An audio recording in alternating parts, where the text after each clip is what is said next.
ओम वैराग्याबराय नमः. श्री स्वामी समर्थ. आयुष्यात कोणतीच गोष्ट कधीही कायमची नसते. एकतर तिचा काळ संपून जातो किंवा आपली वेळ संपून जाते. जीवन तणावपूर्ण करू नका. नेहमी स्वतःसाठी वेळ काढा. त्यामुळे आयुष्यातील वर्षे वाढलीतच असं नाही, परंतु वर्षातील आयुष्य मात्र नक्कीच वाढेल. आणि नेहमी आनंदाने राहा आणि सुखी समाधानाने राहा. बस यातच तुमचं जीवन अगदी सफल होऊन जाईल.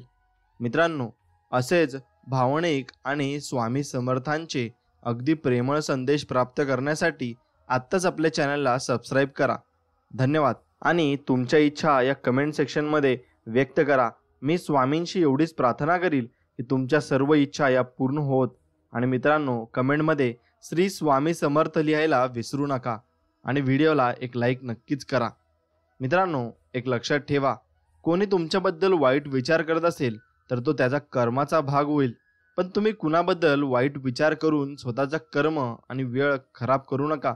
आणि तुमचे कर्म अगदी चांगले आणि निर्मळ ठेवा. जे टाळणे अशक्य ते दे शक्ती ते सहाया. आणि जे शक्य साध्य आहे निर्धार दे कराया. मज काय शक्य आहे हाय अशक्य काय. माझे मला कळाया दे बुद्धी स्वामी राया. या बालकाला कर्म करताना सावध राहा, कारण मी पाहत आहे. तुझ्या अनंत जन्माच्या कर्माचा साक्षीदार मी स्वतः आहे. आणि मी स्वामी आहे. आधी मी होतो, अंत मी आहे.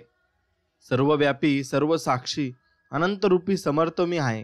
मी फक्त देह बदलत असतो, स्वरूप तेच असतं. म्हणून सावध राहा. सर्व इथेच राहणार आहे, पण तुझ्याबरोबर अनंताच्या प्रवासाला मीच बरोबर चालणार आहे. एक शाश्वत, एकच सत्य, फक्त मी आणि मीच आहे, असे आपल्याला स्वामी बोध करत असतात. स्वामींच्या मठात एक छानशी पाटी लावलेली असते आणि त्यावर लिहिलेले असते, कोणतेही क्लेश मनात न ठेवता आत या. तुम्ही पाप करून थकला असाल, पण मी माफ करून थकलो नाही. म्हणून आपले स्वामी खूप परम दयाळू आहेत. ते आपल्याला कोणत्याही परिस्थितीत माफ करत असतात. परमेश्वरांनी दुसऱ्याला काय दिलं हे बघण्यात आपण इतके व्यस्त असतो की परमेश्वराने आपल्याला काय दिलं हे बघायला आपल्याकडे वेळच नसतो. त्यामुळे स्वतःकडे लक्ष द्या आणि दुसऱ्यांकडे जास्त लक्ष देऊ नका. स्वामींचं नाव मुखात असले की कितीही मोठी संकट आली ना तर त्याच्यावर मात होतेच. ही स्वामी नामाची ताकद आहे आणि या स्वामी नामाच्या ताकदीमध्ये सर्व काही व्यापून जाते. मित्रांनो, अशक्य असे काहीच नसते. मनात आले तर चाळणीतून पाणी सुद्धा नेऊ शकतो. फक्त त्या पाण्याचा बर्फ होईपर्यंत आपल्या मनात आपल्याला संयम करायला लागेल आणि स्वामींवर विश्वास ठेवायला लागेल. स्वामींची कृपा सदैव आपल्या पाठीशी राहो, ही स्वामींचरणी प्रार्थना. ठाम राहायला शिकावं. निर्णय चुकला तरी हरकत नाही. स्वतःवर विश्वास असला की आयुष्य कुठूनही सुरुवात करता येते. लागलेली भूक, नसलेले पैसे, तुटलेले मन आणि मिळालेली वागणूक ते शिकवते जे कुठलीच डिग्री शिकवत नाही. आणि ते तुम्हाला कुठल्या शाळेमध्ये शिकवले जाणार नाही. जगण्यातील वेदना कमी करायच्या असतील ना तर 3 गोष्टी शिकल्या पाहिजे. काहीही आपलं नाहीये, काहीही आपलं नव्हतं आणि काहीही आपलं राहणार नाहीये. त्यामुळे गर्व कशाचाच करू नका आणि स्वतःच्या धुंदीत राहा आणि मजेत जीवन जगा. अपेक्षा आणि समाधान यात अंतर एवढंच की अपेक्षा माणसाला दुःखात ठेवते आणि समाधान माणसाला सुखात ठेवत असते. म्हणून कायम समाधानात राहा आणि जे देवाने आपल्याला दिले त्यात संतुष्ट राहा. नक्कीच तुम्हाला तुमचं जीवन अगदी अनमोल वाटेल. प्रत्येकावर आपलेपणा उधळताना समोरच्याची पात्रता लक्षात ठेवावी, म्हणजे पुढे होणारा पश्चाताप टाळता येतो. कारण कोण माणूस आपला कसा फायदा उचलेल हे सांगता येत नाही. म्हणून कोणावर डोळे बंद करून विश्वास ठेवू नका, कारण आता हे कलियुग चालू आहे. दुःखी माणसाला मदत करण्यासाठी लांबवलेला एक हात प्रार्थनेसाठी जोडलेल्या 2 हातापेक्षा अधिक उपयुक्त असतो, असे स्वामी म्हणतात. म्हणून कोणाला जर मदत लागली तर त्याला नक्कीच तुम्ही मदत करा, मग ती स्वामींची सेवा होईल, असं स्वामी म्हणत आहेत. आयुष्याच्या वाटेवर खूप काटे होते. पाय देता देता सावरलो, कारण पाठीमागे श्री स्वामी समर्थ उभे होते आणि ते म्हणत होते, बाळा तू चाल पुढं, मी आहे तुझ्या मागं. तुला काही संकटे आली तर ती मी स्वतः सावरेन. तू काहीच टेन्शन घेऊ नको. असलेल्या परिस्थितीत सुखाने जगायची सवय लागली की नसलेल्या गोष्टीचं दुःख जाणवत नाही आणि मग माणूस समाधानी राहतो आणि सुखी राहतो. मी जर तुम्हाला तुमचे खरे प्रेम परत मिळवून दिले आहे तर त्याची कदर करा, कारण प्रेम हे प्रसादासारखे असते आणि त्याची चव आपण घेतली पाहिजे. आणि मग ते प्रेम आपण तेच प्रेम आणि तसेच प्रेम स्वामींवर केले पाहिजे. आणि अगदी निर्मळ मनाने, आणि जसा पेढा आपण अगदी मनापासून आणि चव घेऊन खात असतो, तशी श्रद्धा आपण अगदी मनापासून आणि अगदी अंतरात्म्याने केली पाहिजे. हातात हात घेतला तर मैत्री होते, दोन्ही हात जोडले तर भक्ती होते, कुणाला हात दिला तर मदत होते, आणि हात पुढे केला तर अशक्य ते शक्य होते. म्हणून स्वामींपुढे कधी तुम्हाला अडचण आली तर हात पसरायला विसरू नका. स्वामी न मागताही तुम्हाला सर्व काही देतील. श्री स्वामी समर्थ महाराज साक्षात कल्पवृक्ष आहेत. आपण नेहमी चिंता पाहतो म्हणून आपल्याला चिंताच देतात. आपण जर त्यांच्याकडे नामस्मरण करता करता आनंद मागितला तर ते आपल्याला आनंदच नक्की देतील. आपण त्यांना चिंता सांगत बसायची नाही, त्यांना आपल्यापेक्षा जास्त समजते. नियतीसमोर गुडघे टेकले तर नियती तुम्हाला नेस्तनाबूत करते. मात्र तुमच्या ध्येयासाठी नियतीशी झुंज द्याल तर नियती सुद्धा तुमच्या पुढे नतमस्तक झाल्याशिवाय राहणार नाही. मित्रांनो, रडू तर येत होतं पण डोळ्यात ते दिसत नव्हतं. चेहरा कोरडा होता पण मन मात्र भिजलं होतं. कारण डोळे पाहणारे बरेच असतात, पण मनातलं जाणून घेणारं फक्त सद्गुरूच असतात. आणि ते सद्गुरू आपल्या मनातील सर्व शंका आणि निराकरण करत असतात आणि त्यांचे सर्व काही आपल्याला देत असतात. ज्यांनी तुम्हाला विनाकारण त्रास दिला तेच तुमचा ध्यास घेतील, आणि जे तुम्हाला कडवे बोलत होते तेच तुमचे गोडवे नक्कीच गातील, आणि जे निंदा करत होते तेच तुमची स्तुती करतील. स्वामींचे बोट सोडू नका. सोन्याचे दिवस तुम्हाला नक्कीच येतील. अशक्य ही शक्य करतील ते आपले स्वामी. मित्रांनो, पशु पक्षी गुणवंत त्यासी कृपा करी भगवंत. 84 लक्ष योनी मध्ये मनुष्य हा प्राणी कधीच समाधानी नसतो. जर मनाचं सुख, शांती, समाधान पाहिजे असेल तर श्री स्वामी समर्थ चरणच पाहिजे, आणि स्वामी समर्थांचे चरणाशी आपण नतमस्तक झाले पाहिजे. घडून गेलेल्या गोष्टीचे दुःख करून आपण आपल्याला त्रास देतो, आणि मग गेलेल्या गोष्टीकडे पाहत राहण्यापेक्षा पुढील मार्ग पाहावा. कदाचित परमेश्वराने आपल्याला यासाठी डोळे मागे न देता पुढे दिले आहेत, आणि आपल्याला ते पुढे पाहण्यासाठी दिले आहेत, आणि पुढचं आयुष्य अगदी प्रेमाने आणि मनोभावाने जगण्यासाठी दिलेलं आहे. माणूस म्हणून तू परिपक्व झाला आहेस असे स्वामी म्हणत आहेत. आणि मी केव्हा म्हणेन, जेव्हा तू अत्यंत विचाराने तुझ्या मुखातून शब्द काढशील आणि समोरच्याचं मन दुखावणार नाही याची काळजी तर घेशीलच, परंतु तुझे शब्द फुकट जात नाही ना याची पण जास्त काळजी घेशील. ज्याला तुला शब्दांची किंमतच नाही अशांच्या समोर उगाचच वायफळ बोलणं सोड. आता शांत राहा, स्वतःची ऊर्जा वाढव, ती नामस्मरणामध्ये दे. नक्कीच तू तुझ्या जीवनात यशस्वी होशील. माझे या स्वामींचे विश्व न्यारे, चंद्र सूर्य साक्षीला सोबतीला तारे. माझी या स्वामींची लीलाच न्यारी, घेता मुखी नाम सद्गुरूंचे, सुख घेऊन उभे स्वामी दारी. आणि फक्त स्वामींचे नाव घेता स्वामी आपल्या दाराशी उभे राहतात, आणि तुमच्या दाराशी आलेले स्वामी हे तुमच्यासाठी अत्यंत आनंद घेऊन आलेले असतात, आणि त्यांना तुम्ही कधीच परतीला लावू नये आणि त्यांचे नेहमी स्वागत केले पाहिजे. आपल्याला दुःख देणाऱ्या जगात कमी नाहीत, हे जितकं शक्य आहे तितकं सत्य हेही आहे की आपल्याला आईच्या मायेने जवळ घेणारे स्वामींशिवाय कोणीही नाही. स्वामी आपल्याला अगदी लहान बाळाप्रमाणे सांभाळतात, आणि आईसारखे आपल्याला त्यांच्या कुशीत घेतात, आणि आपल्याला सांगतात, बाळा तू कशाला भीतोस, मी आहे ना. तुझी आई, तुझी गुरुमावली मी आहे ना. अनोळखी माणसे तर सोडाच, पण मित्रांनो, आजकाल तर रक्ताची नाती सुद्धा संकटात आपली साथ सोडून जातात. अशा वेळी फक्त स्वामी आपल्या भक्तांच्या पाठीशी उभे राहतात, कारण हे रक्ताचं नातं हे एवढं निर्मळ आहे आणि प्रेमळ आहे ते कुणी समजू शकत नाही. आणि स्वामी आपल्या पाठीशी नक्कीच असतात. हे एक दिव्य सत्य आहे आणि ते कोणी चुकवू शकत नाही. संकटातून तारुणी आई दिले तूच मला साथ, अनंत अपराध घालून पोटी धरिला माझा हात. हे स्वामी राया आता तूच माझा श्वास, मी आयुष्यभर राहील तुझाच दास. आणि म्हणेल श्री स्वामी समर्थ, जय जय स्वामी समर्थ. मित्रांनो, नक्कीच तुम्हाला व्हिडिओ आवडत असेल तर कमेंटमध्ये लिहा श्री स्वामी समर्थ, जय जय स्वामी समर्थ. पायाला झालेली जखम जपून चालायला आपल्याला शिकवत असते, आणि मनाला झालेली जखम आयुष्य जगायला शिकवत असते. एवढं लक्षात घ्या की शोधावया भाकरीला निघाली ती भूक आहे. जन्मताच गरिबी येते ही कुणाची बरं चूक आहे. भूक लागली की खाणे ही प्रकृती आहे.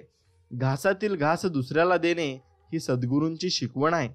आणि माझेपणाचे झाड, मीपणाची फांदी, अभिमानाचे फुल, अहंकाराचे फळ, असा मनुष्य त्याचा जन्म झाला निष्फळ. गुरूंनी दिले नामाचे खत, भक्तीचे पाणी, त्याचे जीवन झाले सुखी आनंदी अमृतावानी. आणि ते अमृतावानी जीवन झाल्यावर तो अगदी सुखी समाधानी आणि निरोगी झालाय. नशिबाने मिळालेली गोड माणसं क्षणिक झालेल्या त्रासाने तोडून टाकू नका. कारण काय सांगावं, उद्या सगळं असेल पण सोबतीला कुणी हक्काने भांडणारं, रुसणारं आणि छोट्याशा समजुतीने लगेच खुदकन हसणारं गोड प्रेम आयुष्यात नसेल. ते वाळवंट अनुभवण्यापेक्षा आत्ताच्या बागेची काळजी घेणं चांगलं आहे. आणि चांगल्या हृदयाने खूप नाती बनतात आणि चांगल्या स्वभावाने ही नाती जन्मभर टिकून राहतात. तसंच एक नातं आपण स्वामी समर्थांसोबत जोडून घ्यावं आणि त्यांना आपला मित्र, आपला सखा, आपले वडील, आपली आई, आपले नातेगोते सर्व काही त्यांना बनवून टाकावं. मग बघा, तुम्हाला अगदी समाधानात तुमचं जीवन पार पडेल. सर्वात जीवघेणा क्षण कोणता आहे माहिती का मित्रांनो? खूप सद्भावनेने एखादी गोष्ट करायला जावं आणि स्वतःचा काहीही अपराध नसताना पदरी फक्त वाईटपणाच यावा. सद्गुणी तुझीच शंका घेतली जावी. आणि मग आपण काही केलेले नसते तरी आपल्यावर शंका घेतली जाते. हा सगळ्यात मोठा वाईट क्षण असतो. आंधळ्याने पाणी भरावे तसे नाम घ्यावे. भांडे भरले किती आणि रिकामे किती हे त्याला समजत नाही. तो भरतच राहतो. तसे नाम सतत घेत राहावे, तरच ते देहाच्या कणाकणात आणि मनाच्या अंतरंगात मुरते.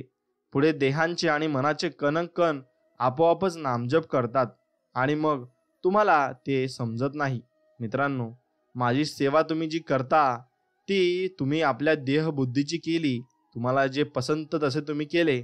वास्तविक माझी सेवा म्हणजे मला जे आवडते ते करणे आणि माझ्या आज्ञेत राहणे, नामस्मरण करणे, असे स्वामी म्हणत आहेत. आणि सर्वाभूती भगवत भाव ठेवून कुणाचे मन न दुखवणे. परमात्मा सर्व करतो अशी भावना तुमच्या मनात ठेवणे. मी म्हणजे अमुक एक अशी आपल्या अस्तित्वाविषयीची जशी खात्री असते तशी देव आहे अशी खात्री पाहिजे. आपले सद्गुरूच देव आहेत अशी आपली खात्री झाली म्हणजे आपल्या सद्गुरूंच्या ठिकाणी भाव आहे असे नक्कीच आपल्याला म्हणता येईल. आणि मग आपला भाव अगदी निर्मळ मनाचा पाहिजे. आपण आपल्या सद्गुरूचे आहोत असे छाती टोकपणे सांगत चला. काही ना काही केले तरी चालेल, पण आपले सद्गुरू आपल्या मागे पुढे आहेत अशी दृढ भावना असावी. आणि तो विश्वासच आपल्याला सद्गुरू स्वामी समर्थांजवळ घेऊन जात असतो. आणि तो विश्वास अगर ठाम असला तर मग काही बोलायची गरज नाही. आपण सद्गुरूच्या अगदी जवळ असतो. मन परमेश्वराला अर्पण करावे व दुसरीकडे गुंतू नये. एकदा अर्पण केलेल्या मनाला जर पुन्हा विषयाचा आनंद झाला तर ते अर्पण झाले नाही असे समजावे. पडत्या काळातही जो भगवंताचा होऊन राहतो ना, त्याला कशाचीच भीती नाही वाटत. संकटामध्ये भगवंताच्या अस्तित्वाची जाणीव राहिली तर ती आपल्याला समाधान देत असते आणि त्या समाधानाने आपण जीवन जगत असतो. शुद्ध अंतःकरण ठेवून नाम घेतले तर भगवंताच्या कृपेचा अनुभव नक्कीच तुम्हाला येईल. नामानेच अंतरंग शुद्ध बनते. नामानेच मन अंतरात प्रवेश करून स्थिर बनते. नामाने काळजी वाटणे नाहीसे होते आणि मग तळमळही आपोआप जाते आणि सर्व काही आपल्या मनातून अगदी मिटून जाते. आपण रोज उठल्यावर भगवंताचे स्मरण करण्याचा नियम ठेवावा. स्नान वगैरे गोष्टी झाल्या तर कराव्याच, पण त्यांच्या वाचून अडत बसू नये. भगवंताचे स्मरण हे मुख्य आहे. अखंड नामस्मरण ठेवायला सोहळ्या ओळ्याचे बंधन नाही. अखंड स्मरणच सोहळे ओळे आहेत. आणि मग त्यानेच आपलं सर्व काही आपलं जीवनाचं सार्थक होत असतं. अतिप्रेमाने नाम घ्यावे. नामात तल्लीन झाल्यावर देहाची सुखदुःखे बाधणार नाहीत. प्रपंचातले यश आणि अपयश या तात्पुरत्या गोष्टी आहेत. भगवंताच्या अनुसंधानाला खरे महत्त्व आहे. प्रत्येक गोष्ट भगवंताच्या इच्छेने जर घडते तर एकीचे सुख आणि दुसरीचे दुःख का मानावे बरं? मग शहाण्या माणसाने आपले चित्त भगवंताच्या नामात गुंतून ठेवावे आणि बरा वाईट जसा प्रसंग येईल त्यात सामील होऊन जावे आणि मग सगळंच काही नीट होऊन जाईल. काळजी, तळमळ आणि दुःख ही बद्धपणाची लक्षणे होत. मला सुख नाही आणि दुःखही नाही असे ज्याला वाटेल तो मुक्त समजावा. फळाची अपेक्षा ठेवून आपण जी कृती करतो ते कर्म होय, पण फळाची काहीही अपेक्षा न ठेवता आपण जे कर्म करतो ते कर्तव्य ठरते. आणि असे कर्तव्य भगवंताच्या स्मरणात करत राहणे हाच परमार्थ आहे. हे करीत असताना भगवंताला दृष्टीआड न होऊ देणे याचेच नाव अनुसंधान असते. आणि मग ते अनुसंधान सर्व काही आपल्याकडून मागून घेत असते. आपल्या आयुष्यात ज्या ज्या गोष्टी घडतात त्या सर्व भगवंताच्या इच्छेनेच घडतात अशी पूर्ण खात्री झाली ना की मग सुख दुःख उरत नाही हो. आणि ज्याची खरी अशी निष्ठा आहे त्याचे तेज काही निराळेच असते. अशा माणसाला अचल समाधान लाभते. आणि किंबहुना हेच साधुत्वाने मुख्य लक्षण जाणावे. आणि हे आपल्या अंगी यावे म्हणून साधनाची सर्व खटपट असते. आणि मग ती सर्व खटपट करत असताना आपण देवाच्या दारी जातो आणि देवांच्या चरणाशी आपण नतमस्तक होत असतो. निसर्गातच प्रेम हे प्रत्येक व्यक्तीत आणि प्राणी मात्रात असते. परंतु प्रत्येकाचा अनुभव पाहावा तर प्रेम करणे तितकेच सोपे आहे असे दिसत नाही. याचे कारण प्रत्येक व्यक्तीचा स्वभाव निराळा, आवड निराळी आणि दैवयोगाने आलेले ऋणानुबंधन निराळे असतात. द्वेष उत्पन्न का होतो तर आपला आणि दुसऱ्याचा विचार आणि आवड जमत नाही म्हणून. व्यक्ती तितक्या प्रकृती अशी म्हण आहे. त्याचा अर्थ असाच की स्वभावाप्रमाणे प्रत्येकाची आवड ही निराळी असणारच. म्हणून द्वेषबुद्धी नाहीशी करण्याकरता प्रत्येकाच्या स्वभावाला थोडी सवलत ठेवणे जरुरी आहे. आणि प्रेम जडण्याकरता सर्वांना आवडणारी जी गोष्ट असेल तिकडे लक्ष देणे जरुरी आहे. आणि सर्वांना जे आवडते तेच आपण केले पाहिजे. आणि दुसऱ्यांच्या सुखात आपलं आपण सुख मानलं पाहिजे. झालेल्या गोष्टी विसरून जाण्यातच आनंद आहे. पण ते विसरणे कृत्रिमपणे न आणता भगवंताच्या स्मरणात राहिलेने आले पाहिजे. म्हातारपणी मन आणि शरीर फार नाजूक बनते. त्यावेळी शरीर सुद्धा बरे राहायला आनंद हे फार मोठे औषध आहे. हसावे, खेळावे, लहान मुलात मिसळावे, थट्टा विनोद करावा, काहीही करावे पण आनंदात राहावे. ज्याचा आनंद कायम टिकला त्याच्या जन्माचे सार्थक झाले म्हणून समजावे. रोज अगदी 5 मिनिटे का होईना भगवंताशी अनन्य व्हायला शिका. अशा त्या 5 मिनिटांचा आनंद 100 वर्ष नुसते जगून मिळणार नाही एवढा मिळेल. साखरेच्या गोडपणाबद्दल तासनतास निरूपणे करण्यापेक्षा एक चिमूटभर साखर तोंडात टाकली असताना जसा खरा आनंद मिळतो ना तसेच इथे आहे. सदा सर्वदा योग तुझा घडावा, तुझे कारणी देह माझा घडावा असे श्री समर्थांनी मागितले आहे. याचे कारण हेच की जिथे भगवंत तिथे आनंदी आनंद आणि अगदी सोहळे ओळे असतात. व्यापारी लोक आज रोग उद्या उधार म्हणतात अशी पाटी लावतात ना, त्याचप्रमाणे आपणही आनंद रोग आणि दुःख उधार असं सांगितलं पाहिजे आणि अशी वृत्ती ठेवली पाहिजे. ज्याचा आनंद नामात टिकेल ना त्यालाच नित्य दिवाळीच आहे आणि त्याला सगळे सण एकाच दिवशी साजरे केल्यासारखे आहे असे समजावे. आपल्याला नवस करायचा असेल ना तर असा करावा की मला तू ज्या स्थितीत ठेवशील त्या स्थितीत आनंद दे म्हणजे मला समाधान राहील. आणि दुसरे काही मागण्याची इच्छाच होऊ देऊ नको असे मागावे. म्हणजे आपल्याला त्याचे होऊन राहता येईल आणि त्याच्या मनापासून आपल्याला सर्व काही गोष्टी मिळतील. मित्रांनो, साधीशी कडी सुद्धा मनाजोगी जमणं, हातावर थापलेली भाकरी टम्म फुगणं, डब्यातला गुळाचा खडा हळूच जिभेवर ठेवणं, सुख सुख म्हणजे नेमकं काय असतं? ज्याच्यात मानावं त्याच्यात ते असतं. आपल्यातच सुख असतं पण आपल्या मनाने ते मानलं पाहिजे. शाळेत भाषा शिकवली जाते. माणसातला संवाद कसा असावा हे व्यवहार सांगतो. पाढेपाठ करणं वेगळं आणि गणित समजणं वेगळं, शरीरशास्त्र वेगळं तर आतला माणूस त्याहून निराळा. एकूण स्वर किती यांची संख्या समजणं आणि संगीताचं आकलन होणं हा भिन्न गोष्टी आहेत. या सर्व उंची आणि जाडी वाढवणाऱ्या, मनाची खोली वाढवणाऱ्या गोष्टी वेगळ्या.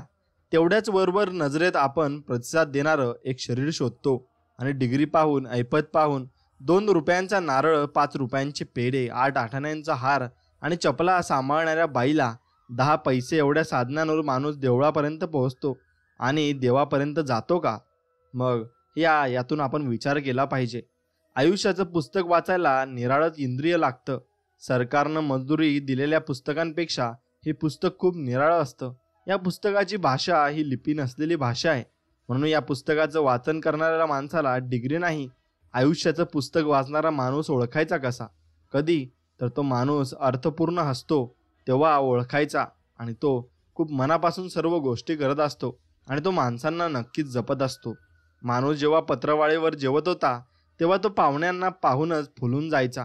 पाहुण्यांच्या स्वागतासाठी कुटुंबासह यजमानांच्या अंगणातली वेल ही फुलून यायची. काळ बदलला आणि माणूस मातीच्या भांड्यात जेवण करू लागला. सोबतच नात्यांना पण मातीसारखे जपू लागला.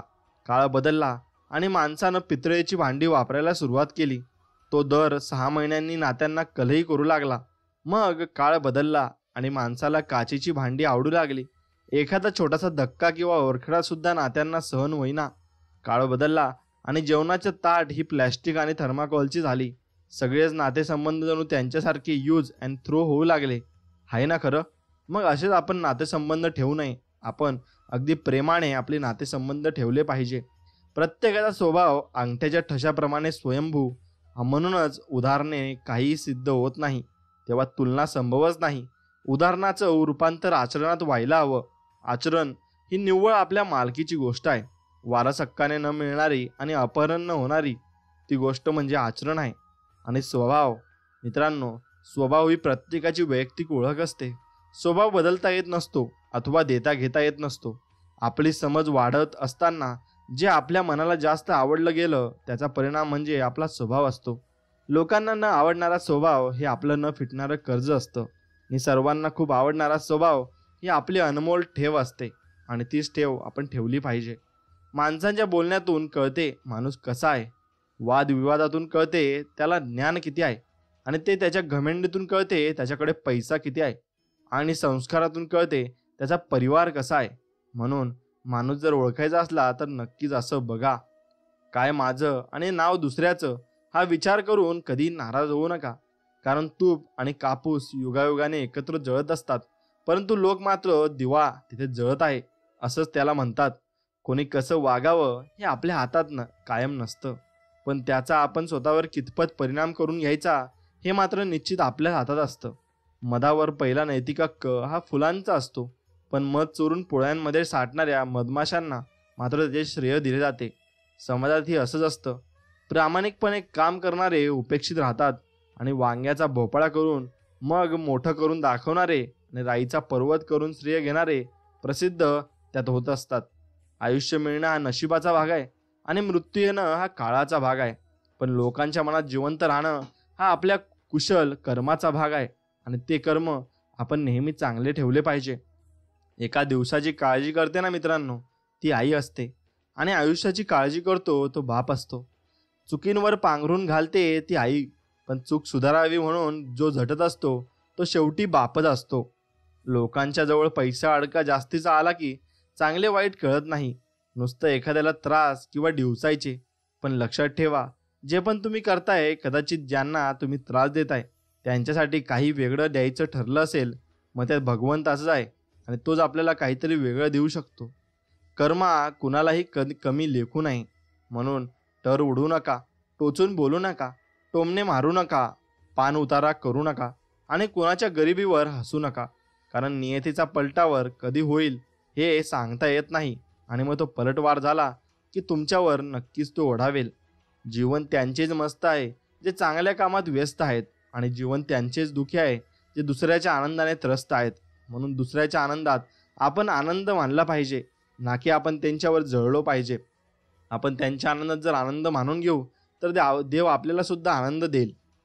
आपले अंतःकरण जोपर्यंत शुद्ध आहे तोवर या विश्वातील कोणत्याही गोष्टीची भीती बाळगण्याची गरज नाही. फक्त नीतिमत्ता साफ ठेवा आणि परमेश्वर काठाही टोचू देणार नाही. डोळे मिटून फक्त हातून त्या शक्तीला आवाज दिला आणि ती शक्ती आपल्यासाठी उभी राहणे म्हणजे श्री स्वामी समर्थांची कृपा समजावी. स्वामी समर्थ बोलतात, आपल्यासमोर जर वाईट माणूस येऊन जरी उभा राहिला ना तरी त्यांच्यातील चांगला गुण तुम्ही घेतला पाहिजे. बाकी जे त्यांच्यामध्ये दुर्गुण आहेत त्याच्यावर भगवंत बघेल, त्याचं काय करायचे ते. पण तुम्ही ते वाईट गुण कधीच घेऊ नका. विचारांचा प्रभाव मनावर पडतो, मनाचा प्रभाव शरीरावर पडतो, शरीर आणि मन या दोघींचाही प्रभाव जीवनावर पडत असतो. म्हणून नेहमी चांगले विचार मनात आणावेत आणि समाधानी तुम्ही मनापासून राहायला हवे. आम्ही शेवटच्या क्षणापर्यंत साथ देऊ, पण फक्त आमचा वापर करू नका एवढेच तुम्ही लोकांना सांगितले पाहिजे. कारण जे लोक वापर करतात ना त्यांचा पण वापर कुणीतरी नंतर करतं. हे कर्म असतं, हे इथंच फेडावं लागतं. नात्यांमध्ये एखाद्याने चांगले काम करूनही त्यावर अविश्वास दाखवला तर पुढच्या वेळेस तो व्यक्ती तुमच्याबरोबर शरीराने असेल पण मनाने नसेल. आपला काय अनुभव आहे ते मला नक्कीच कळवा. आणि मित्रांनो, कमेंटमध्ये लिहा श्री स्वामी समर्थ, जय जय स्वामी समर्थ. आयुष्यात एखादी गोष्ट करायची असेल ना तर मेहनत घ्यायची तयारी आणि ध्यास आणि इच्छाशक्ती पाहिजे. सगळ्यात महत्त्वाचे म्हणजे तुम्ही कुठून आला तुमची परिस्थिती तसेच तुमचं वय यावर निर्भय नाही, हे लक्षात ठेवा. आपलं अस्तित्व नेहमी स्वच्छ असावं, मग ते आरशात पाहताना असो किंवा नजरेत पाहताना असो. चांगलं करायला जमत नसेल तर दुसऱ्याचं वाईटही कधी करू नका, कारण वेळ प्रत्येकाची येते, फक्त त्यावेळेस कारण वेगळी असतात आणि मग ते आपल्याला कळत नाही. मोहमाया आणि संसाराच्या दलदलीतून मोक्षाकडे सुखरूप घेऊन जाणारा एकमेव मार्ग म्हणजे भक्ती मार्ग आहे आणि देवाचं नामस्मरण आहे. म्हणून ते कधीच सोडू नका आणि देवाची भक्ती कधीच सोडू नका. सांभाळून ठेवलेली एखादी वस्तू आणि लक्षपूर्वक ऐकलेली गोष्ट कधी ना कधी कामी ही येतच असते आणि ते आपल्याला कुठेतरी ही मार्ग दाखवतच असते. मित्रांनो, कटू आहे पण सत्य आहे. जीवनामध्ये प्रेम करणारी माणसे गेल्यानंतर खूप त्रास होतो. काही वेळेस असं वाटते की मरणं हा पर्याय नाही, मरता येत नाही, म्हणून जगणे हे आपल्या डोळ्यांनी पाहिलेला मृत्यू आहे. जोपर्यंत व्यक्ती आहे तोपर्यंत जगा आणि जपा एकमेकांना. मित्रांनो, व्यक्ती सांभाळून ठेवा, कारण हेच व्यक्ती आपल्याला पुढे कामात येतील आणि कोणीही नसले तर आपलं मनही लागणार नाही. एकमेकांबद्दल अपेक्षा ठेवली आणि ती दुसऱ्याकडून पूर्ण झाली नाही तर खूप त्रास होतोय. त्यापेक्षा कोणाकडून अपेक्षा न ठेवलेले चांगले असते, कारण अपेक्षा भंग झाली तर सर्व काही नाश पावते. सगळ्यांच्याच नजरेत तुम्ही चांगलेच असावं असं कधीच नसतं. आपण कितीही चांगले वागलो कोणाशीही तरी कोणाच्या तरी नजरेत आपण वाईट असू शकतो. म्हणून सगळ्यांच्या नजरेत चांगलं असण्यापेक्षा मोजक्यांच्या आयुष्यात महत्त्वाचं असणं महत्त्वाचं असतं आणि महत्त्वाचं असणं ते त्यात तितकंच महत्त्वाचं असतं. आपली परिस्थिती कितीही बिकट तसेच कठीण असली ना तरी स्वप्न मात्र मोठी पाहायला काहीच हरकत नाही, कारण येणारा काळ आणि वेळ ही नक्कीच बदलत असते आणि वेळ बदलली की सर्व काही बदलते. फक्त तुम्ही स्वामींवर विश्वास ठेवा, नक्कीच तुमचाही जीवन अगदी बदलून जाईल आणि मग तुम्हालाही असे वाटेल की मी कसा होतो आणि कसा झालो.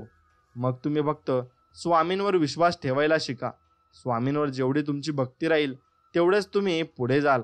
आणि लक्षात ठेवा, आपल्यावर येणारे संकट हे स्वामी निवारून टाकतात. मित्रांनो, एक लक्षात ठेवा, ज्यांच्या गरजा कमी त्याला सुख आणि स्वास्थ्य अधिक आहे, कारण त्यांच्या अपेक्षा कमी आहेत आणि जीवनातून ते अगदी अनुभवातून आणि ते अगदी समाधानी आणि सुखी आहेत. आयुष्यातील प्रत्येक क्षण हा अमूल्य आहे. तो आनंदाने जगा आणि प्रत्येक हृदय जिंकत राहा आणि प्रत्येकासोबत प्रेमाने बोला आणि प्रेमाने वागा. बघा, तुम्हाला चांगले दिवस आल्याशिवाय राहणार नाही. समाधी राहण्यातच आपल्यातलं आयुष्यातलं सगळ्यात मोठं सुख आहे, कारण जो व्यक्ती समाधानी आहे तो सुखी आहे आणि आनंदी आहे. आयुष्य छान आहे, थोडे लहान आहे, परंतु लढण्यात छान आहे. म्हणून आयुष्यासोबत झुंजत लढत आपण पुढे सरकलो पाहिजे. त्याचंच नाव जीवन आहे. चांगली वस्तू, चांगली माणसे, चांगले दिवस आले की माणसाने जुने दिवस विसरू नयेत. फक्त ते लक्षात ठेवावे आणि पुढे सरकत राहावे. म्हणजे आपल्याला कधीच अहंकार येत नाही आणि गर्व येत नाही. सुखासाठी कधी हसावं लागतं तर कधी रडावं लागतं, कारण सुंदर धबधबा बनायला पाण्यालाही उंचावरून पडावं लागतं आणि त्याचा मार सहन करावा लागतो. तसंच आपल्याला आयुष्यातून मार सहन करावा लागतो, तेव्हाच आपल्याला कुठेतरी सुखाचे दिवस येत असतात.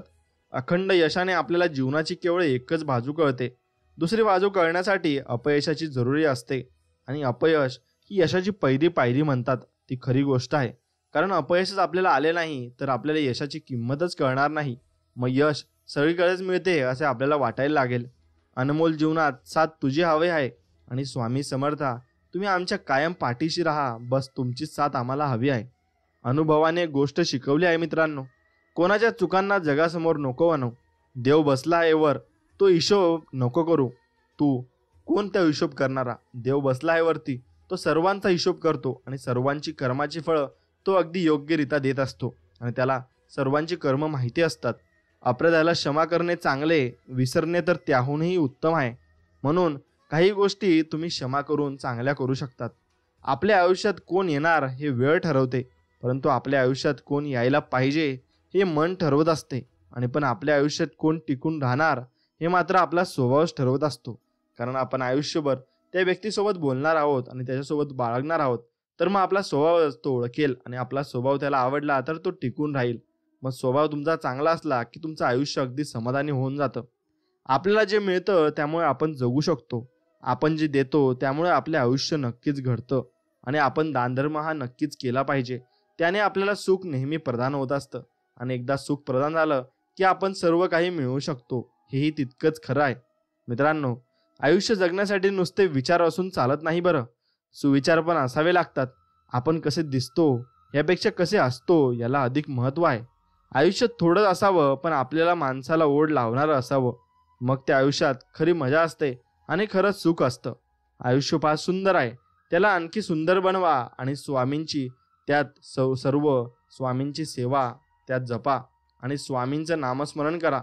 बघा, तुमचं आयुष्य अगदी सुंदर होऊन जाईल आणि अगदी चांगलं होऊन जाईल. फक्त तुम्ही स्वामींच्या सेवेत असले पाहिजे आणि स्वामींच्या मार्गात असले पाहिजे.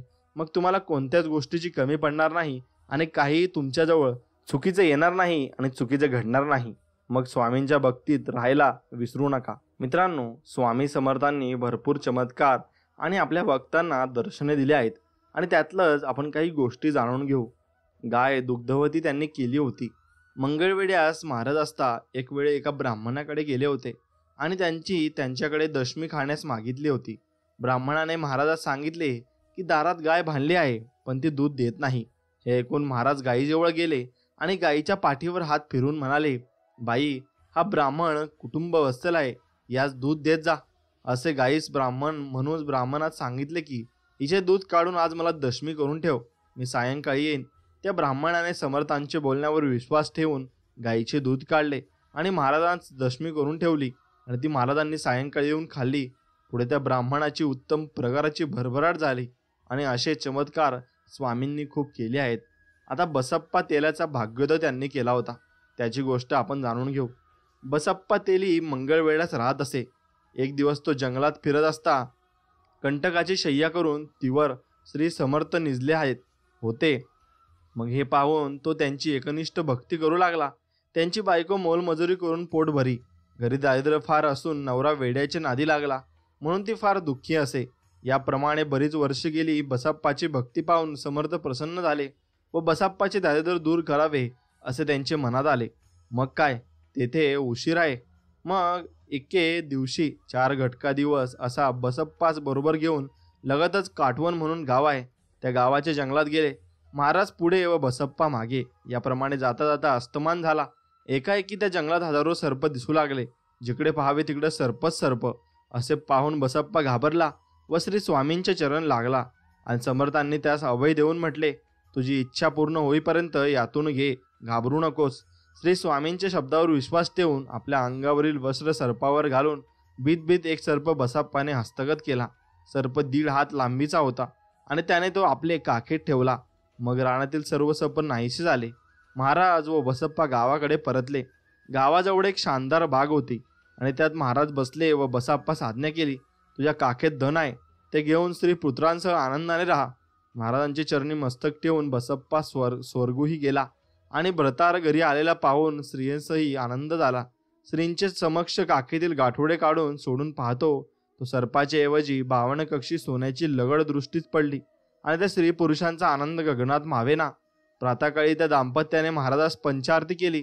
पुढे त्यांचे जन्मभर त्यांचं दारिद्र्य आले नाही. हा बसप्पा तेले अक्कलकोटास महाराज आल्यावर प्रतिवर्षी यात्रेस येत असे आणि ही गोष्ट शके 1766 साली घडली होती. मित्रांनो, शूद्र स्त्रीस पुत्रप्राप्ती झाली होती. मंगळवेढ्यास एक 8 वर्षाचा शूद्र होता आणि त्याची बायको 52 वर्ष वयाची होती. तिला संतान नसल्या कारणाने ती फार कष्टी असे आणि मग बाई पतिव्रता असून फार भाविक होती. एकदा बसप्पा तेलेची आणि तिची गाठ पडली. महाराजांची विचित्र लीला त्याने बाईस सांगितली आणि उपदेश केला की तू स्वामींची भक्ती करत जा. नित्य दर्शन घेतल्याशिवाय भोजन करू नको, म्हणजे श्रींचे कृपे करून तुझे मनोरथ पूर्ण होतील. त्या दिवसापासून बाईने तमाद नेम धरला. जेथे श्री समर्थ असतील तेथे जाऊन मगच ती दर्शन घेत असे आणि भोजन करी. याप्रमाणे 2 वर्ष तिने केले. पुढे एके वेळी बाई दर्शनास आली असता तिची सप्रेम भक्ती पाहून महाराज प्रसन्न झाले आणि हास्य करून तिला म्हणाले, त्या पलीकडच्या वृक्षाचा चीक काढून साकिरत खा, म्हणजे तुझे कार्य होईल. बाई वृक्षाजवळ जाऊन पाहते तो शीरसाचा वृक्ष होता. पांढरा शुभ्र चीक त्यास आला होता. तो काढून घेऊन श्रींच्या आज्ञेप्रमाणे त्यात साखर घालून बाईने खाल्ला. दयागणाचे कृपे करून बाई गर्भवती होऊन तिला सुरक्षित पुत्र झाला. श्रींच्या चरणावर पुत्र घालून अंभयंत आनंदाने राहू लागली आणि अशी ही लीला स्वामींनी केली होती. आता पुढची लीला म्हणजे बाबाजी भटाच्या विहिरीस त्यांनी पाणी आणले. मित्रांनो, बाबाजी भट म्हणून सत्वस्थ ब्राह्मण मंगळवेळास होता. श्री स्वामी समर्थ महाराज त्यांच्या घरी महिना 15 दिवस येऊन बसत. एके दिवशी तिसरे प्रहरी महाराज भटजीच्या घरी आले आणि भटजी घरी नव्हते. त्याने स्त्रीने महाराजास बसावयास आसन देऊन त्यांचे सद्भावनाने पूजन केले. महाराजांनी तिच्याजवळ पाणी पिण्यास मागितले. देण्याजोगे पाणी घरात नसल्याने बाईने स्त्रीस विनंती केली की आपण क्षणभर थांबावे, बाहेर जाऊन आता पाणी घेऊन येते. समर्थ लीला म्हणाले, घरात पाणी असता बाहेर का जातेस? बाईने हात जोडून विनंती केली की घरात आड आहे खरा, पण त्यात पाणी नाही. उन्हाळ्यात तो कोरडा थणथणीत पडतो, म्हणून बाहेरून पाणी आणते. त्यावर श्री समर्थ म्हणाले, बाहेर जाऊ नको, आडात पुष्कळ पाणी आहे, तुला दाखवतो चल. असे म्हणून श्री स्वामी समर्थ परसाद आडाजवळ गेले व त्यांनी आडात लघुशंका केली व बाईस म्हणाले, आडात पुष्कळ पाणी आहे, घागर सोडून पाणी काढ. बाईने महाराजांची वाक्यावर विश्वास ठेवून घागरीस दोर बांधून तो आडात सोडून दिली आणि घागर पाण्याने तेव्हाच भरली व आडात पुरुषभर पाणी आले. आणि बापजी भट तितक्याच घरी आले व झालेला प्रकार पाहून महाराजात साक्षात नमस्कार घालून त्यांची श्रींची स्तुती केली आणि पाणी गोड विपुल होऊन पुढे पाण्याची कधीच उणीव पडली नाही. हे बाबाजी भट पुढे पंढरपुरास येऊन राहिले व हा चमत्कार सर्वत्रास त्यांनी श्रुती केला आणि मग हा चमत्कार स्वामींनी त्यांच्याजवळ केला होता. मित्रांनो, पुढची गोष्ट आपण जाणून घेऊ. तंतुकाराचे दारिद्र्य नाहीशी गेले. आता मंगळवेळास महाराजांचा एक तंतुकार भक्त होता. तो दारिद्र्याने फार पेडला होता. भिक्षा मागून उदरनिर्वाह करी. श्री स्वामींची व त्यांची सुदैवाने गाठ पडली. तेव्हापासून तो एकनिष्ठपणे महाराजांची सेवा करू लागला. सेवा करता करता 3 महिने झाले. श्रीस भक्तांची करुणा आली. एके दिवशी रात्री तंतुकाराच्या स्वप्नात महाराजांनी दर्शन देऊन सांगितले की तुझा बाप पूर्वी मोठा व्यापारी होता. पंढरपुरात यात्रेस गेला असता तो तिकडेच मरण पावला. तुझी आई त्याचे पूर्वीच मेली. मग तुझ्या घराच्या मागच्या तुळशी उंदावनाखाली तुझ्या बापाने पुष्कळ द्रव्य पुरून ठेवले आहे, ते काढून घे. असा चमत्कारिक दृष्टांत पाहून तो साळी जागा झाला. श्रींच्या आज्ञेप्रमाणे घरी जाऊन तुळशी वृंदावनाखाली खणून पाहतो तो विपुल धन मिळाले आणि अत्यानंद होऊन श्री स्वामींनी तपास करून तंतुकार जंगलात गेला व त्याने श्रींचे चरणी मस्तक ठेवून आनंद अश्रूने श्रींचे पायास अभिषेक केला आणि आरशी वचन घेऊन पुढे तो आनंदाने संसार करू लागला. हा तंतुकार पुढे मोहळास येऊन राहिला. अशी श्री स्वामींची अगाध लीला आहे. आणि यवनावर कृपा केली. तर मित्रांनो, यवनावर कृपा केली ही गोष्ट आपण जाणून घेऊ. मंगळवेढ्या श्री स्वामी समर्थ असता एक यवन त्यांची सेवा करीत असते. श्री समर्थांची स्वारी पटवर्धनांचे कुरुणात असे. तेथे जाऊन चिलीम तयार करून तो महाराजास तंबाखू पाजित असते आणि महाराज गावात आले म्हणजे तो त्यांची सेवा करी. तो काही धंदा करीत नसे. वेड्यासारखे गावात फिरावे, कुठेतरी भाकर मागून आणावी आणि खावी, याप्रमाणे त्याची वृत्ती असे. याप्रमाणे बरेच दिवस त्याने महाराजांची सेवा केली. पुढे महाराजांनी त्याच्यावर अनुग्रह केला आणि त्याच्यावर कृपा केली. मस्तकी हात ठेवून त्याला ज्ञानी केले.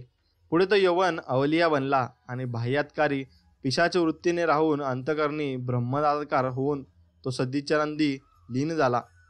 महाराजांनी कोणास उपदेश वगैरे केला नाही, पण या अवलियानाच्या उदाहरणावरून पात्र पाहून त्याप्रमाणे महाराज कृपा करीत यात संशय नाही. पुढे हे यवन अवलिया पंढरपुरात जाऊन सातारा जिल्ह्यात गेले. ते कृष्णा नदीच्या पिशाच्या वृत्तीने भ्रमण करीत आणि पुढे हे अवलिया मोठे योगी आहेत अशी जगात त्यांची कीर्ती होऊन पुष्कळ कामनिक लोक त्यांच्याकडे येत असत. आणि अवलिया कोणी भेटीस आला तर त्यात दगड मारून जवळ येऊ देत नसत. दगड कोणास न लागेल असा मारीत, पण ज्यास दगड लागला त्याची कामना पूर्ण व्हावी अशी त्यांची कृपा असे. श्री यशवंतराव महादेव देव जे महाराज मंगळवेळास असता बोसे गावापासून तेथे जाऊन काही दिवस श्री स्वामी सन्निध राहून त्यांची कृपा संपादन करून परत गावी गेले. पुढे ते देव मामलेदार म्हणून प्रसिद्धीस आले. यावरून श्री समर्थ योग्यानुरूप अनुग्रह करीत असे सिद्ध होते आणि ते त्यांची लीला सर्वांजवळ दाखवत असे सिद्ध होते. आता मित्रांनो, पुढची गोष्ट रामदास बुवांची आहे.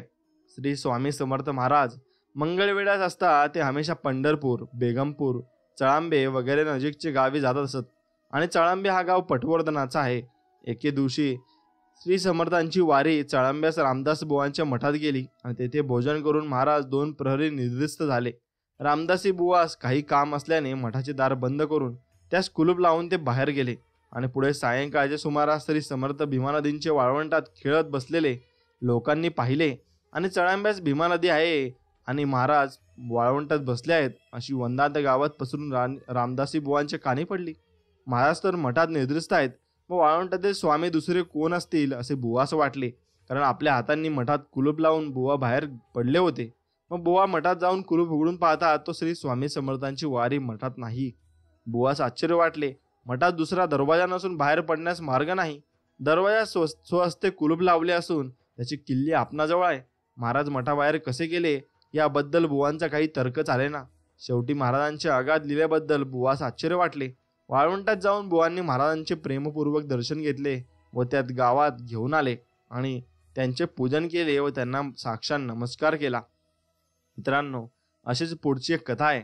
दोन दिव्य तेजस्वी पुरुषांची संभाषण. मंगळवेढे गावाजवळ एक मोठा डोंगर आहे. त्याच्या पायदेशी नदी असून तिच्या काठी झाडी आहेत. तेथे स्थान मोठे रमणीय आहे. तेथे एकदा श्री स्वामी समर्थांची स्वारी बसली होती आणि तोच नदीच्या पलीकडच्या तीरावरून महाराजांप्रमाणे दोन दिव्य तेजाचे दोन पुरुष तेथे आले आणि तिघांनी परमेश्वराचे दर्शन घेऊन तिघेही डोंगरावर चढले. परस्परात भाषणे झाली. ती कोणाच कळण्याजोगी नव्हती. त्यापैकी एक यती का रडतो का म्हणून बोलला. तितक्यात दुसरा म्हणाला, हा का मारतो. तिसरा म्हणाला, असे का करतो.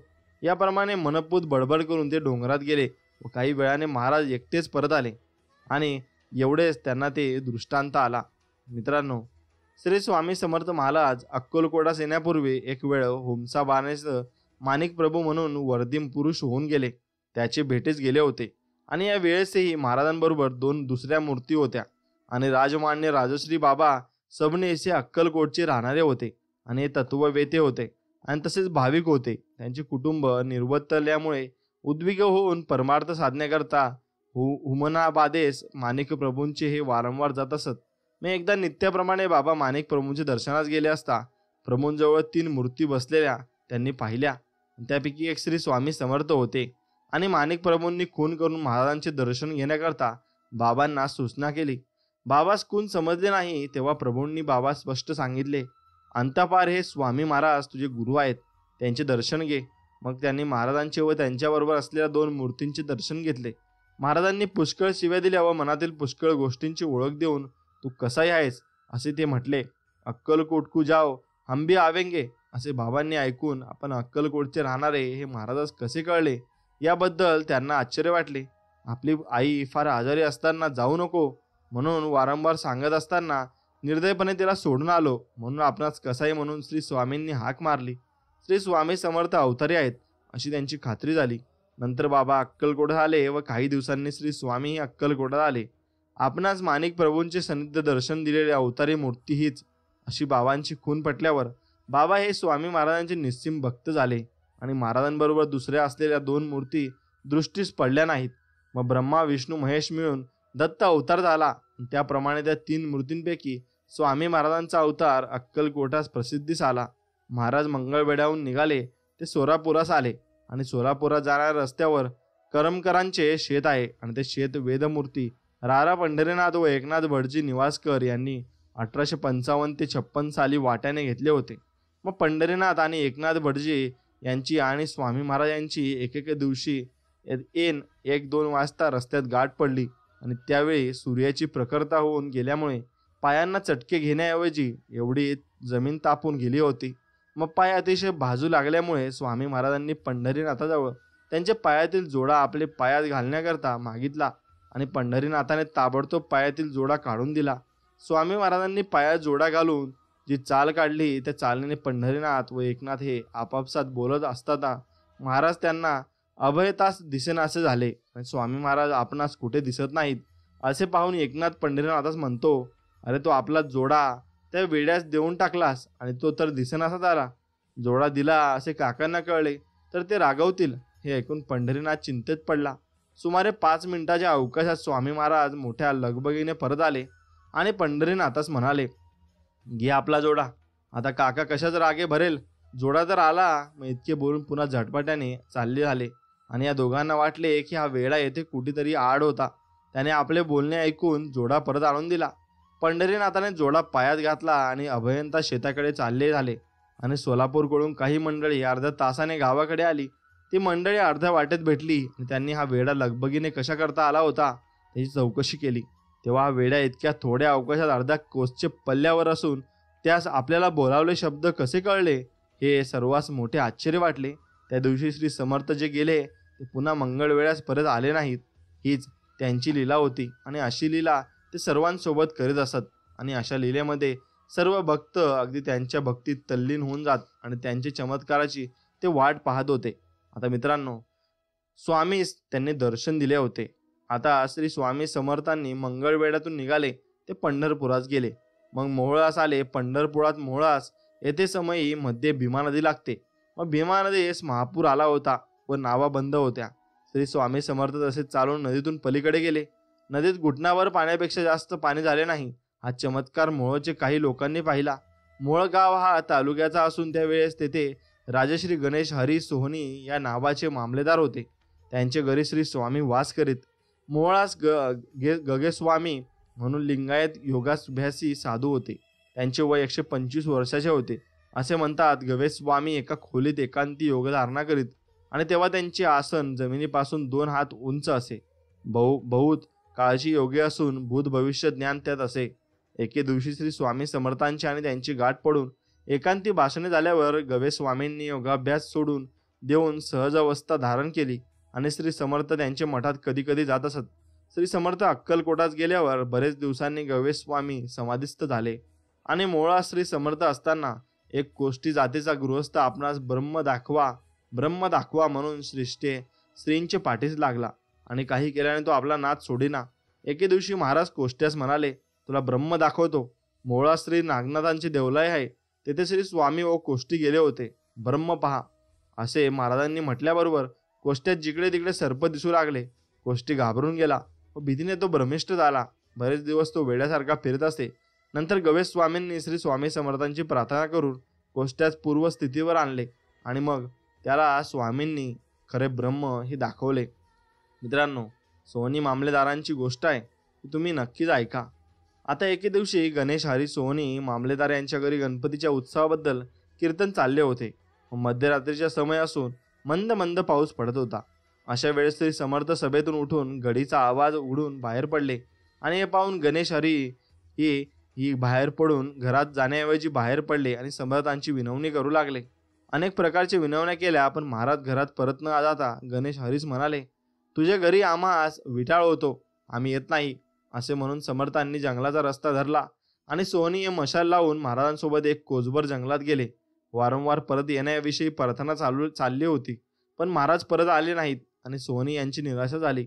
नंतर त्यांनी महाराजास प्रश्न केला की पुन्हा केव्हा दर्शन द्याल. तेव्हा श्रींनी उत्तर दिले की आंब्याच्या दिवसात देऊ.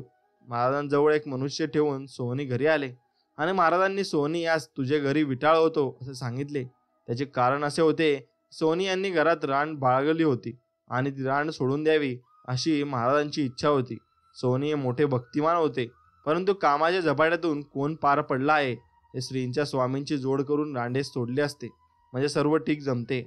पण मायेचा झपाटा मोठा विलक्षण.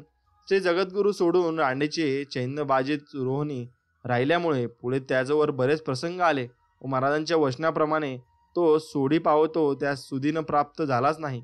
वरील गोष्ट घडल्यावर सन 1851 ते 52 सालच्या सुमारास जिल्ह्याचे कलेक्टर मोहोळ तालुक्याचे जवानबंदीस आले. साहेबांनी रोहिणी यांची कीर्ती ऐकून त्यास एकांती घेऊन सांगितले की तुम्ही रान ती सोडून द्या आणि अंमलदारास ही गोष्ट कलंक लावणारी आहे. आणि सोहनी यास मोह सुटेना.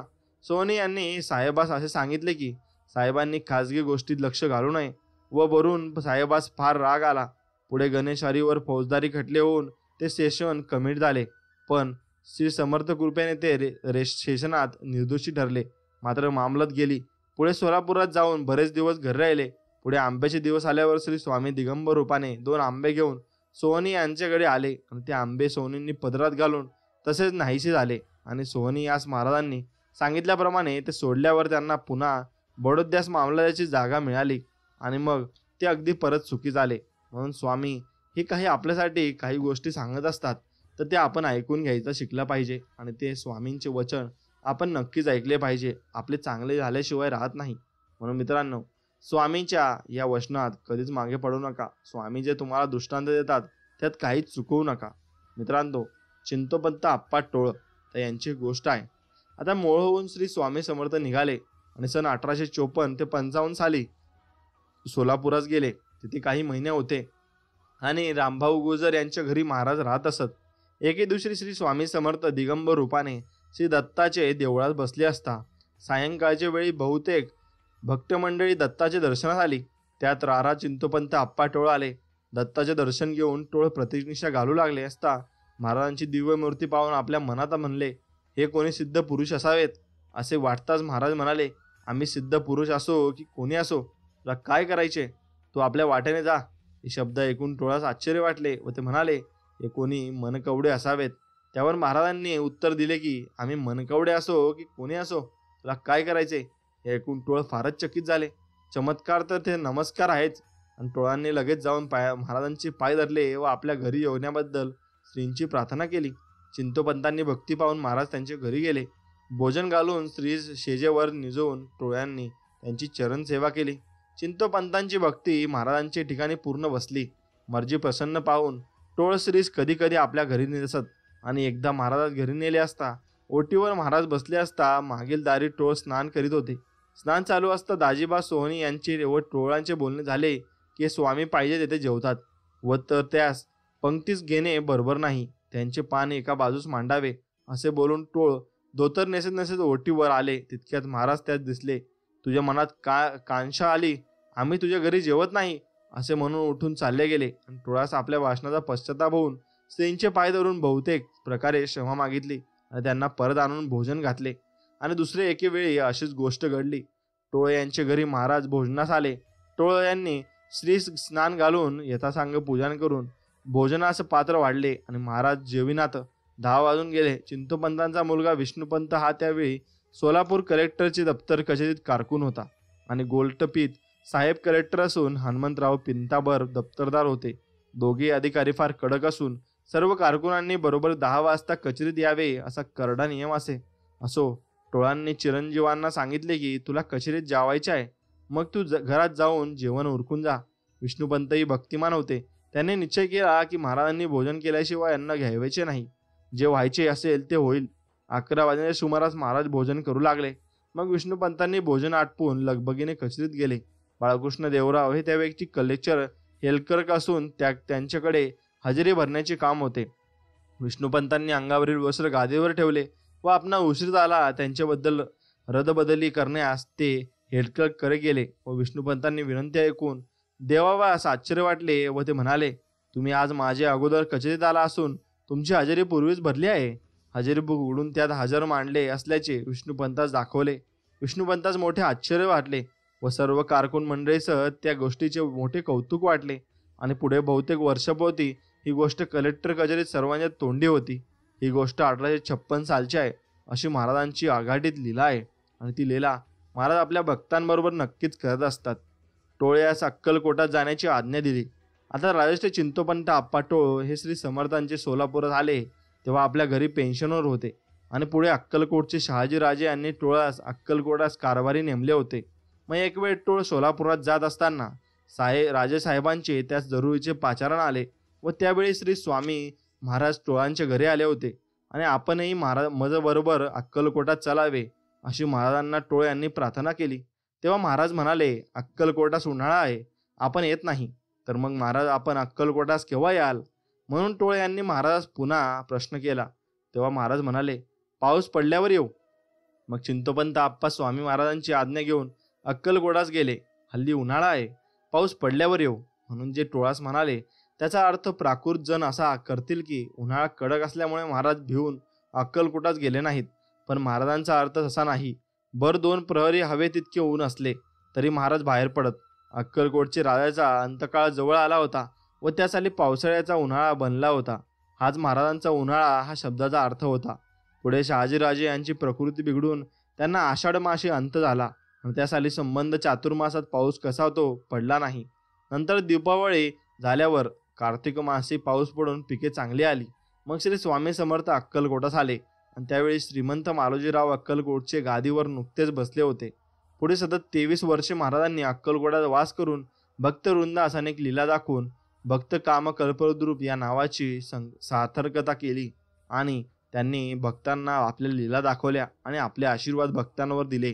मित्रांनो, आता सोलापूरहून अक्कलकोटास स्वामींचे आगमन झाले होते. कार्तिक महिन्यात चिंतोपंत आप्पा टोळ सोलापुरात आले होते. त्यांच्याबरोबर महाराज अक्कलकोटास गेले आणि टोळ यांनी 2 घोडे आणून एकावर आपण बसले व दुसऱ्यावर स्वामी महाराज बसवले.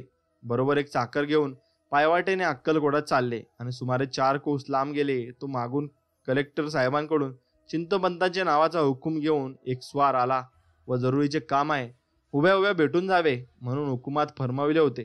चिंतोपंतांनी गड्यास सांगितले, आम्ही आता जाऊन परत येतो, तोपर्यंत स्वामीस कोठे जाऊ देऊ नये अशी ताकीद देऊन चिंतोपंत सोलापूरकडे परत गेले. समर्थ कोणाच्या आज्ञेत थोडेच राहणार. टोळ गेल्याबरोबर आपण उठून एक बाग होती त्यात गेले. तेथून ते निघाले आणि थेट अक्कलकोटात जाऊन खंडोबाच्या ओट्यावर बसले. इकडे चिंतोपंत सोलापुरास काम उरकून भरडाव घोडा घेऊन झाडाखाली महाराज बसण्यास सांगितले होते तेथे आले. पाहतात तो स्वामी महाराज तेथे नाहीत. गड्यावर रागून स्वामी कसे जाऊन दिले म्हणून पुसू लागले आणि गड्याने हात जोडून सांगितले, स्वामींनी न जावे म्हणून मी पराकाष्ठा केली, पण महाराजांनी काही ऐकले नाही. हम किसी के ताबेदार आहे असे बोलून महाराज 10-5 पावले गेले, मग गुप्त झाले असे गड्याने सांगितले. टोळास वाईट वाटले व महाराजांचे पुन्हा दर्शन होत की नाही याबद्दल त्यास काळजी पडली. इकडे तिकडे तपास करून पाहता पाहता महाराज कोठे मिळाले नाहीत. सबब हवालदिल होऊन घोडा भरधाव काढून टोळ अक्कलकोटात आले. खंडोबाचे देऊळ सोलापूरच्या वाटेवर आहे. खंडोबाच्या देवळात महाराजास पाहून टोळ यास मोठा आनंद झाला आणि सत्वर घोड्याखाली उतरून त्यांनी महाराजांचे दर्शन घेतले व विनंती केली की महाराजांनी आपल्या घरी चलावे. त्यावर महाराजांनी उत्तर दिले, आमचे घर निराळे आहे. पुष्कळ आग्रह केला पण महाराज येत नाहीत. असे पाहून निराश होऊन टोळ आपल्या घरी गेले. इकडे महाराज तेथून उठले आणि ते गाववेशीवर फाटकात 3 दिवस निराहार बसले. आणि 4थ्या दिवशी फाटकातील अहमद अली खान म्हणून रिसालदार होता. त्याने महाराजास थट्टेने विचारले, हुक्का पिते हो? महाराज उत्तर दिले, हा पिते है. हा कोणीतरी वेडा मनुष्य आहे असे समजून रिराजदाराने लबाडीने रिकाम्या चिलमीवर विस्तव ठेवून हुक्का महाराजास सोडण्यास दिला. महाराजांनी सुरसुर हुक्का ओढता चिलमीतून पुष्कळ धूर निघाला. चिलमी रिकामी असून धूर आल्याबद्दल त्यास चमत्कार वाटला व महाराज कोणी अवलिया असावेत अशी त्यांची खात्री झाली. महाराज 3 दिवस उपोषित आहेत आणि सबब त्यास कोणा ब्राह्मणाकडे नेऊन भोजन घालावे असे रिलायजदाराने मनात आणले व चोळाप्पाचे घर नजीकच होते आणि त्यास महाराजांबद्दल हकीकत कळून जेवण घालण्यास सांगितले. चोळाप्पाच्या घरी स्वयंपाक सिद्ध झाल्यावर रिसालदार यांचे श्री स्वामी समर्थास घेऊन आला आणि चोळाप्पाने ताट वाढून महाराजांपुढे ठेवले. महाराज जेवेनात. रिसालदारास ताटात हात लाव म्हणून महाराज सांगू लागले. ब्राह्मणाचे भोजनाचे ताटात हात कसा लावावा म्हणून रिसालदार हा शंकित झाला. मत डरो, हात में पकडो म्हणून महाराजांनी पुन्हा आज्ञा केल्यावर निरुपाय होऊन ताटात हात लावून ताट महाराजांपुढे ठेवले. मग महाराज मोठ्या प्रेमाने जेवले. बायका माणसांनी हा मोठा चमत्कार पाहून हा कोणी वेडा व भाट्या माणूस चोळाप्पाने घरात आणला म्हणून त्यास नावे ठेवली.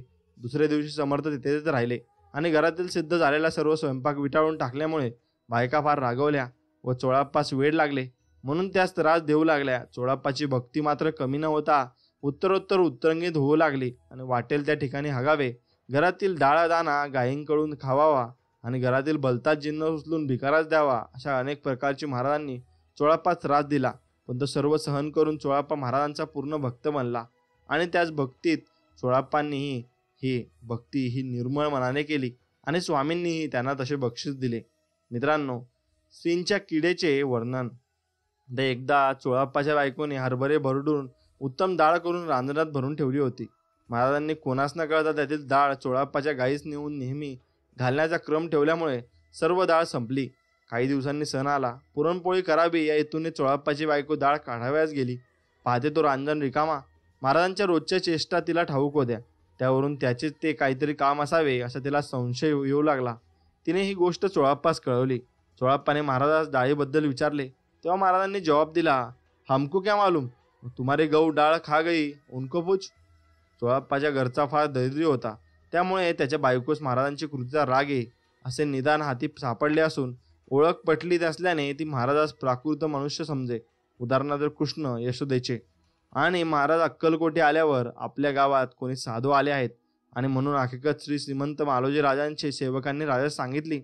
राजांनी त्यास उत्तर दिले, साधू खरे कशावरून म्हणावे. आता त्यांनी दर्शन दिल्यास आम्ही त्यास खरे साधू म्हणू. इतके बोलण्याचा उशीर तो दिगंबर स्वामीराज राजांपुढे येऊन उभे राहिले. राजास मोठे आश्चर्य वाटले. त्यांनी मनोभावाने श्री स्वामींचे दर्शन घेतले. पुढे काही वेळाने स्वामी महाराज उठून पुढे गेले. पुढे काही दिवसांनी मुंबईचे गव्हर्नर साहेब सोलापुरात आले होते आणि काही संस्थानाचे कामासंबंधाचे मालोजी साहेबास त्यांनी बोलावले. साहेबांनी आपले कारभारी चिंतोपंत आप्पास बरोबर घेतले व टोळ यांचे राजे साहेबास सुचवले की आपणास राजकीय कामाचा जावयाचे आहे आणि चोळाप्पाचे घरी साधू आहेत, त्यांचे दर्शन घेऊन जावे. आणि राजेसाहेबांनी टोळ यास म्हणण्यास रुकार दिला आणि चोळाप्पांच्या घरी बाजेवर महाराज बसले होते. मग मेन्यातून उतरून आत येऊन पाहतात तो महाराजांनी कडक मुद्रा पाहून राजास पुढे जाण्यास धैर्य होईना. अरे इकडे म्हणून महाराजांनी हाक मारल्यावर आत जाऊन महाराजांचे दर्शन घेतले व तितक्यात एका शिपायाने हातात तलवार होती, ती घेऊन महाराजांची राजाच्या हातात दिली आणि तसेच हुजुराच्या हातात पिकदानी होती, ती घेऊन राजेसाहेबांनी हाती दिली. मग दर्शन घेऊन राजेसाहेब व टोळ सोलापूरच गेले. गव्हर्नर साहेब जाण्याचे गडबडीत होते, त्यामुळे तोफांची सरबत्ती व इतनाम हे राजास मिळावा तसाच मिळाला नाही. त्यामुळे राजास वाईट वाटले आणि गव्हर्नर साहेब व राजेसाहेब यांची मुलाखत झाली आणि हत्यारे बाळगण्यासंबंधीच्या संस्थानात बंदी झाले होते. त्याबद्दल विचार करून साहेबांनी पूर्ववत हत्यारांची मोकळीक दिली आणि महाराजांनी राजाच्या हातात तलवार दिली. त्याचा अनुभव आला असे तेव्हा समजले व पिकदाने दिली याचा अर्थ अपमान होईल असा अनुभवास आला आणि हे पाहून राजास आश्चर्य वाटले. पुढे उत्तरोत्तर राजाची भक्ती समर्थचरणी वृद्धिगत होत चालली. मग चोळाप्पास महाराजांच्या सुश्रुतेबद्दल राजाने 5 रुपये दरमहाची नेमणूक करून दिली आणि चोळाप्पाला ते पैसे देत असत. आणि मग अशा प्रकारे चोळाप्पाही स्वामींची अगदी मनापासून आणि निर्मळ मनापासून भक्ती करीत होते आणि चोळाप्पाची भक्ती ही स्वामींना माहीत होती.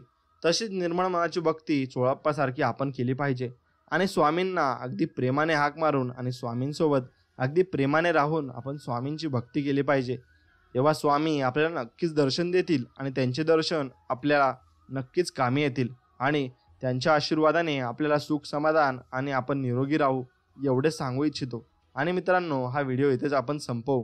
चला तर मग भेटूया नवीन एक व्हिडिओमध्ये. तोपर्यंत व्हिडिओला लाईक करा आणि चॅनलला नक्कीच सबस्क्राईब करा आणि बेल नोटिफिकेशन ऑन करा, म्हणजे असेच चांगले व्हिडिओ तुम्हाला पहिले मिळत राहतील. चला तर मग भेटूया नवीन व्हिडिओमध्ये. तोपर्यंत श्री स्वामी समर्थ. जय जय स्वामी समर्थ. धन्यवाद मित्रांनो.